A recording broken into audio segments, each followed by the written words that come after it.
एक तरफ हाल ही में सपा और कांग्रेस के बीच जुबानी जंग देखने को मिली, तो इन सब के बीच जयंत चौधरी ने अखिलेश का खुला समर्थन न करते हुए कांग्रेस से ही सीटों की मांग कर दी, जिसकी वजह से उत्तर प्रदेश की सियासत काफ़ी गर्मा हो उठी। इस बीच सब जानते हैं कि जयंत चौधरी की पश्चिमी यूपी में उत्तर प्रदेश में काफ़ी अच्छी पकड़ है और वहां पर मायावती के दलित वोटर्स और मुस्लिम वोटर का भी अच्छा खासा दबदबा है।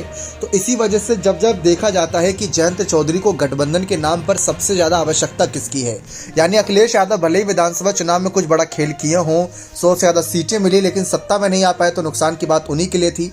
लेकिन इन सब के बीच चर्चा ये थी कि जयंत चौधरी को अगर असल मायने में देखा जाए, उत्तर प्रदेश में गठबंधन की आवश्यकता कांग्रेस या सपा से नहीं बल्कि बसपा से है। इसी वजह से जयंत चौधरी बसपा के साथ ना आने के बाद से चंद्रशेखर आजाद के साथ ज़्यादा नजर आए और दलित और तमाम वोटर को साधने की कोशिश करी। तो मायावती का समर्थन जयंत की पार्टी के तमाम नेता चाहते थे, इसीलिए उन्होंने एक बड़ी बैठक के बाद ये फैसला लिया था कि वो मायावती के समर्थन में रहेंगे। आखिरी को उम्मीद रखेंगे कि मायावती की बसपा उनकी पार्टी के साथ गठबंधन में आए या समर्थन में आए।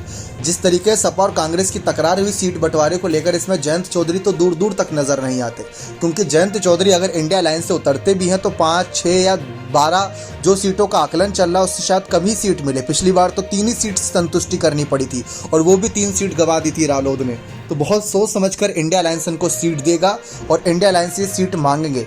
लेकिन मायावती की बसपा के साथ जाते तो वहाँ पर सीट का ऐसा कोई पंगा भी नहीं पड़ेगा और उसके बाद दलित वोटर्स का साथ मिलेगा वो अलग। तो जयंत चौधरी के लिए फ़ायदे की बात हो सकती है। ना सिर्फ जयंत चौधरी के फ़ायदे की बात होगी बल्कि मायावती के लिए भी जाट, किसान और तमाम अलग वोटर श्रेणी के वोटर उनका समर्थन कर सकते हैं। लेकिन मायावती की सबसे बड़ी परेशानी यही रही है कि वह हमेशा दूसरी पार्टियों को समर्थन करती रही, लेकिन दूसरी पार्टी के वोटर्स उनके साथ कभी खड़े नजर नहीं आए। इसी वजह से मायावती ने यह फैसला करा कि वह अकेले ही चुनावी रण में उतरना पसंद करेंगी।